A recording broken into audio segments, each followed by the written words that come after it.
Hey, it's McCabe from Kiss 108 in the Boston Dunkin Music Lounge with Dylan. Hello. Welcome to America, although you've been here, right? Thank you. Thank you for having me.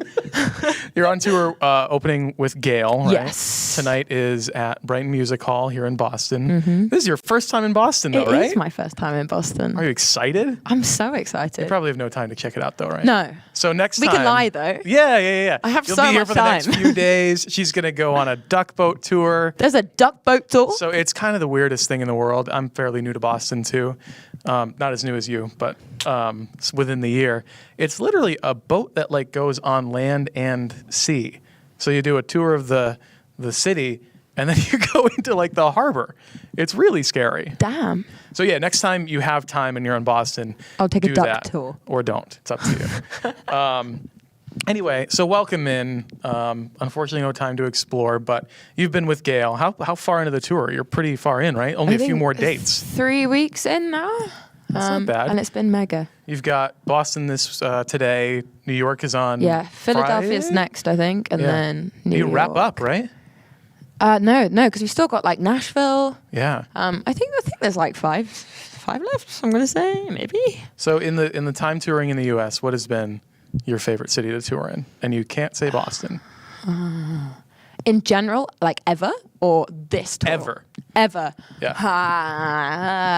I feel like Nashville, because Nashville was a place I thought only existed in my head. Right. Doesn't seem real. It doesn't. Like it's a bit. When we walked down, like, Broadway, I didn't speak for, like, 25 minutes. Because my jaw was just on the floor, and I was like, oh, my God. It's like my dream.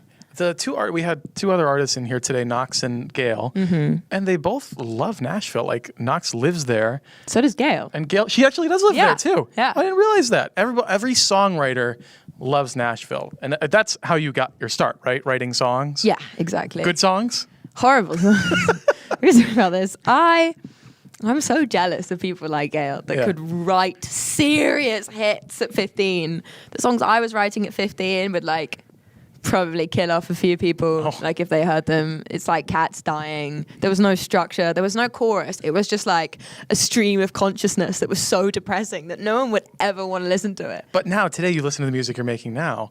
You get to compare the two, right? Yeah. I mean, oh, look at these. These are so much better now. I think if I hadn't improved, there would have been serious issues. All right, so how did you get in? Can we start at the beginning? Like, when you were a kid, what were the musical influences? What happened? How did you end up on the stage here today and tonight?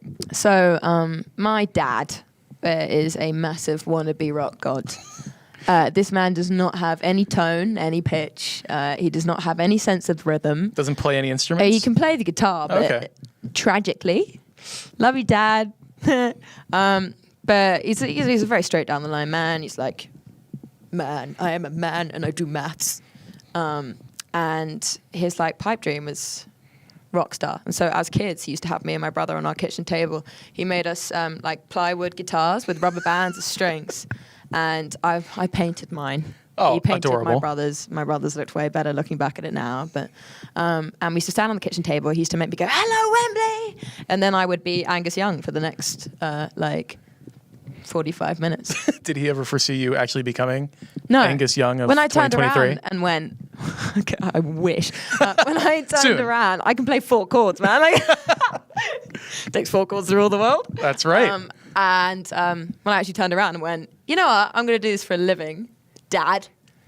He was like, no. Oh, no. But this is his fault. He did this. I know, but he gets that now. He loves it now. That's great. Loves it. Biggest fan. Does he go to a lot of your shows? Yeah. He must be proud. Like, so we actually did Wembley Stadium. Right. I was going to say, that must have been a full circle moment. Was your dad there as you were literally taking the stage and saying those words? Yeah, I mean, I could see him, which was really important. that's so when I incredible. did my "Hello Wembley," which I took a run up for, by the way, I explained to the people of Wembley Stadium that I had been waiting my whole life for this moment, and then proceeded to do the most awkward, like lanky, long-legged run up to the microphone to say it. And that was a big moment for him. He was just upset that he couldn't come and sound check and do it himself. Oh, that would have been incredible. Next time you do Wembley. Next time. It's got to be on the list, right? Next time I do Wembley. We were talking a little earlier about all the different songs you've been writing and stuff. I feel like You've done a lot of tours. You've toured with a lot of people. Like what? McCabe has been one. Obviously, Ed. Yeah. Gail Tonight. Have you had the chance to work with these people? I mean, obviously, you had a song with Bastille. Yes. Who you've been on tour with. What's your love. world of collaborations like? Are there people you want to collaborate with? People you have in the past? I feel like, collaboration is, I think, the best thing on the planet. Yeah. Because you learn so much. Like working with Dan from Bastille, I learned so much from that man. I mean, he is miraculous, but also his melodies and his lyrics are just so much better than mine. He's wicked. I think, going into the future, I haven't done that many collabs. Right. Is the Bastille one the only one? Yeah. Wow. There's a lot of room for So there's a lot of collaborators. room to do stuff. I mean, obviously there's a lot of incredible artists that I want to work with in lots of different genres. But I mean, we'll see. Who knows what could happen? You don't have to pick one, and obviously it's the cliche question, but is there a dream collaborator? Is it Angus Young?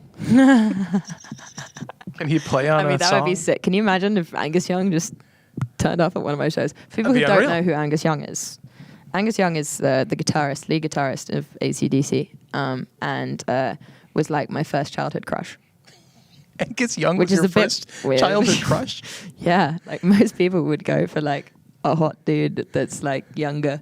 But Yeah. not me, Angus Young. Yeah, all love Angus with Young and that. Brian May of Queen. Look at that shows you're into the passion. Yeah, more than but I feel anything. like I would love to do something. Well, I'd love to do something with someone like Gail, or like Tate McRae. I think she's absolutely sensational. Obviously, would love to write a song with Taylor Swift. I mean, but there was one that was like reoccurring for a really long time. There's this Australian artist named Flume. Oh yeah, yeah. Great electronic But that music, was right? like, yeah. I had a period of time where I was like, yeah, Flume. And I still send him a message every 3 months being like, hey man, want to collab? Flume's DMs are just full of Dylan scrolling. Yeah, it's embarrassing now. Flume, if you're I've listening changed to my this- mind. Harry Styles or Taylor Swift. I take it back. All these years of like chasing that man, being like, collab with me. You know, you can go and hit the unsend button in Instagram now. No, it's too funny. And he's gonna I'll get- show you he's gonna afterwards. get It is embarrassing. It's gonna like get notifications. embarrassing. But it's fine. Embarrassment makes us who we are. All right, the one final question. I always like to know, like, who are those artists that you grew up with, like, specifically? Who are the ones that you listened to? Who made Dylan Dylan? I mean, I think who made Dylan Dylan is a different question because Yeah. that kind of comes into play when I'm like 13, 14, 15 because I was, it was all dad rock and then like musicals. My mum loved musicals. Yeah. But I was much more on dad's side being like, AC/DC, Guns N' Roses, Aerosmith. And then I discovered Taylor Swift and I was like, oh my God. And then I understood how to write songs. Sure. I used to like print out her lyrics and like work out how to structure my songs. And I sort of used to look at them and be like, okay, so there's a verse and then there's a thing that happens that's a pre that happens twice in a song. And then there's a chorus that happens 3 times in a song. Before that, as I said, stream of consciousness that no one would ever want to listen to. And after discovering Taylor Swift, it sort of led me to all of these amazing pop acts. And I was just like, oh my God. Like, that's where I want to be. I Yeah. still in my head, I'm like, yeah, I'm rock and roll, but I'm not. But that's the coolest combination in the world. I think you see that. I hopefully will find out if you go see you live, listen to your music. It's like the perfect combo of that. You have the rock star energy, but Thank with you. the like the vibe and structure of a pop star, right? Yeah, I like to think so. I I'm do. trying. What's on the horizon? Anything to look forward to? We can wrap with that. Anything to tease? Well, obviously, I'm going on big tour next Yeah. year. And I'm coming over to the US to tour. Oh, And exciting. I'm coming to Boston, so That's going to be a big tour, right? please come. Yeah, I don't know if this has all been announced. Maybe UK, Europe, Australia, New Zealand, US, Oh and my Canada. gosh, I'm tired for you. I can't wait. No, it's going to be so much fun. That'll and be then great. it's no secret that I will be releasing an album next year. I'm just not going to tell you when. That's all right. That's as long as we know it's coming. Edging. That's what matters. All right, thank you, Dylan, for joining Thank you us very much for having me. in the Boston Dunkin Music Lounge. Look forward to seeing you all over the next year. I hope so.